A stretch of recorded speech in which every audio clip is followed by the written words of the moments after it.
Segura essa! O Doutor Destino de Quarteto Fantástico não é o Robert Downey Jr., e sim o Pedro Pascal. E mais, Pedro Pascal será o Doutor Destino dos próximos filmes dos Vingadores. Um detalhe, tem base para isso. Vem comigo!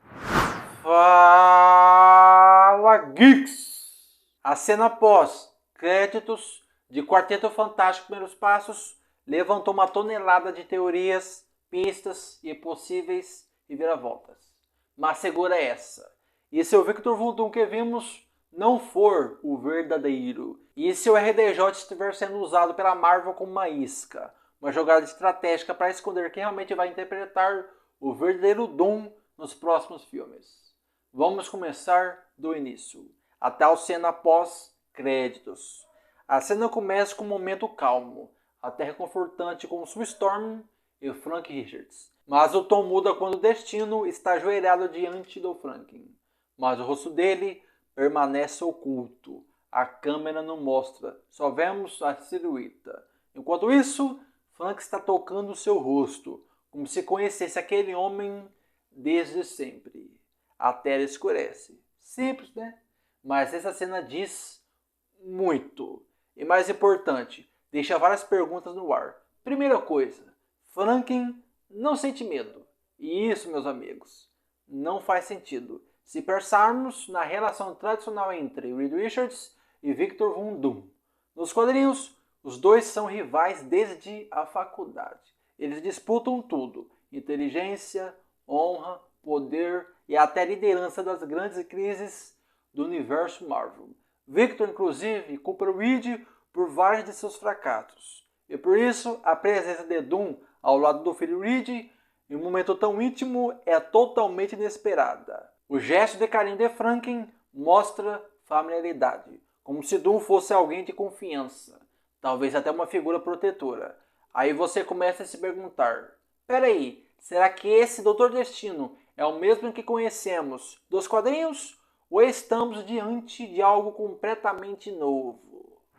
Agora, vamos ao ponto que deixou todo mundo intrigado. A escalação de Robert Downey Jr. como Doutor Destino. Os irmãos Russo disseram que a escolha do RDJ era uma prova das possibilidades inimagináveis do multiverso. Ou seja, não estamos falando de um Victor Von Doom clássico. E se a Marvel Studios nunca teve a intenção de manter RDJ como o verdadeiro Doom? E se ele foi escalado apenas para plantar confusão, para criar buzz, enquanto o verdadeiro ator, por trás do vilão, está sendo escondido? Parece absurdo, então deixa eu te lembrar. Esse é o mesmo estúdio que escondeu por meses a presença de Andrew Garfield e Tobey Maguire em Sem Volta para Casa, e que deixou a gente acreditar que Mephisto ia aparecer em toda a série da Marvel. A Marvel ama brincar com as expectativas do público. No caso do Doom, esconder o jogo seria mais do que uma jogada criativa. Seria uma estratégia de guerra midiática. Pedro Pascal é um ator extremamente versátil, carismático, mas também capaz de entregar personagens densos, intensos, sombrios. Ele seria perfeito para viver um Doom mais introspectivo, ameaçador, frio, como nos quadrinhos. Se você acha que a Marvel não faria isso, pense de novo. Em Loki vimos várias variantes do mesmo personagem, desde um Loki criança até o famoso Alligator Loki. Em Doutor Estranho, no Multiverso da Loucura, vimos uma versão sombria do próprio Doutor Estranho. O conceito de variantes já é parte essencial do CM. Então por que não ter dois destinos diferentes, cada um com seu papel? Outro detalhe importante da cena é que o rosto de Doom nunca é mostrado. A câmera nunca revela a identidade do ator. E isso não é à toa. Se fosse mesmo Robert Downey Jr., você acha que a Marvel nunca mostraria o rosto dele? O estúdio sabe o impacto visual que o RDJ tem. Eles não esconderiam isso, a menos que ele não seja o ator na cena. Esse detalhe dá ainda mais força à teoria de que Pedro Pascal foi o ator filmado como Doom naquela cena. E RDJ foi anunciado apenas para criar o caos no fandom. O comportamento do Frank Richards diante do Doom é uma das maiores pistas que o Doutor Destino da cena não seja o RDJ, mas sim o Pedro Pascal. Na cena pós-créditos de Primeiros Passos, Quando o Dr. Destino aparece diante de Frank Richards, o garoto não demonstra medo. Zero. Ele só observa, como se estivesse reconhecendo algo.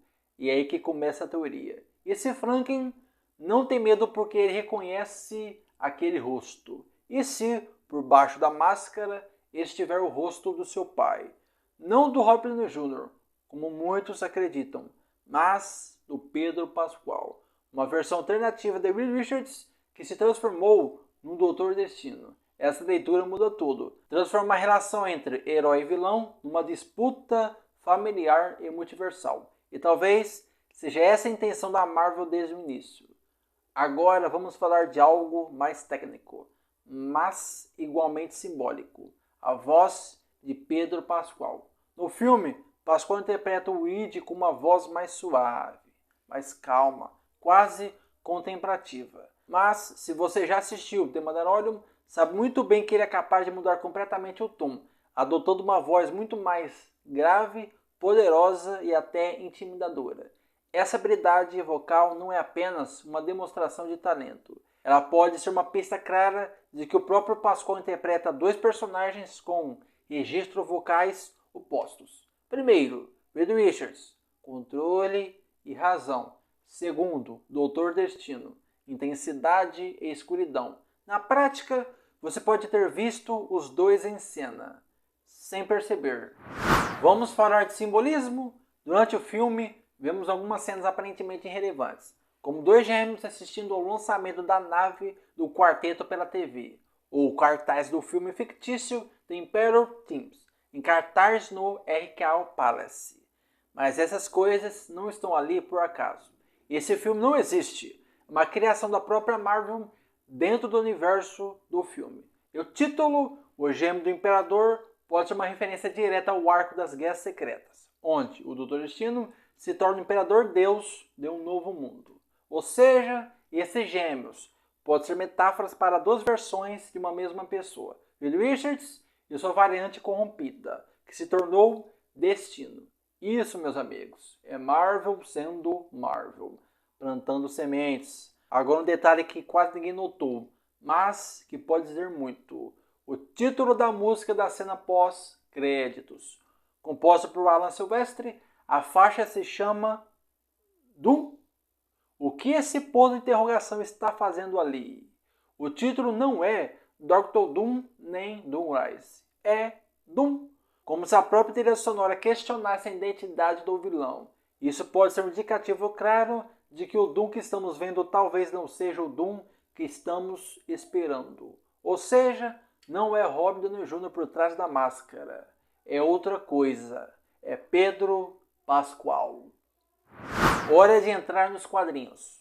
Em Ultimate Comics, Reed Richards se transforma em um dos vilões mais perigosos da Marvel, o Criador. Esse Reed é uma versão distorcida do original, um gênio ainda mais brilhante, porém sem escrúpulos, sem limites. Ele acredita que o universo precisa ser refeito, e ele é unicamente capaz disso. Agora, olha a sincronia. Em 2024, logo após o anúncio de que a RDJ voltaria para o SEMI, a Marvel nos quadrinhos mostrou um novo Reed sendo torturado e forçado a se tornar o Doutor Destino pelo próprio Criador. Essa sequência parece um espelho do que pode estar acontecendo nos bastidores do SEMI. Talvez Pedro Pascal interprete o Reed que a gente conhece, e também uma versão distorcida que foi derrotada, humilhada ou até forçada a virar o próprio Destino. Matt Shakman, diretor de Quarteto Fantástico Meus Passos, foi perguntado diretamente se aquele era Robert Downey Jr. como Destino na cena final. A resposta dele: hesitação. Pausa. Um sim sem convicção. Isso lembra alguma coisa? Andrew Garfield negando até o último segundo que estava em sim volta para casa. Tatiana Maslany dizendo que não sabia se era She-Hulk. Paul Rudd fazendo piada sobre não estar em Ultimato mesmo já estando nos trailers. A Marvel mente. Todo mundo sabe disso.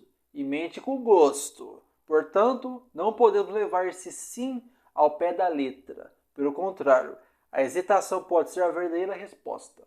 A Marvel está escondendo algo grande. E talvez esse algo seja Pedro Pascal debaixo da máscara de Doom. Uma das maiores críticas ao CM sempre foi a ausência de uma rivalidade entre o Reed e Victor Von Doom. Mas e se a Marvel estivesse construindo uma rivalidade ainda mais íntima, mais emocional, mais profunda? Reed versus Reed. O Doom do CM pode ser um Reed que falhou. E o Reed de Pedro Pascoal, que acompanhamos em primeiros passos, agora terá que confrontar sua própria face distorcida, sua própria falha máxima. E é aqui que tudo se conecta com Guerras Secretas de 2015. Nos quadrinhos, Guerras Secretas coloca Reed Richards e Victor Von Doom em lados opostos numa batalha pelo controle do multiverso.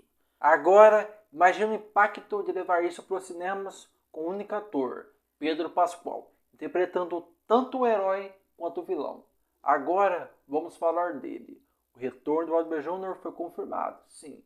Mas será que ele precisa ser o Doutor Destino? Talvez não. Talvez o plano seja esse. Downey Jr. volta como um de ferro, uma variante do multiverso ou com uma IA baseada em Tony Stark. Pedro Pascoal continua como Reed Richards e também como sua versão corrompida, Doom. Assim, o retorno da RDJ é um fanservice, uma nostalgia. Mas o verdadeiro coração da história, o conflito emocional, fica entre Pascoal e Pascoal. Genial? Sim. Possível? Muito. Tudo isso ainda é teoria, claro. Mas pense, a Marvel já nos enganou muitas vezes. Pedro Pascoal tem o alcance vocal, emocional e físico para interpretar dois personagens. O comportamento de Franklin, os gêmeos, o filme fictício, a trilha sonora, os quadrinhos recentes, as hesitações do diretor, o silêncio da Marvel, tudo aponta para uma grande virada. Essa virada pode acontecer na cena em que a máscara do destino finalmente cai. E por trás dela não está Robert Downey Jr., está Pedro Pascoal. E aí, o que acha dessa teoria? Você acredita que o destino é o Pedro Pascoal ou acha que o Robert Downey Jr. está mesmo por trás da máscara? Comente e se inscreva no canal. Aqui os mistérios do CM serão desvendados. Muito obrigado. Até a próxima. Fui!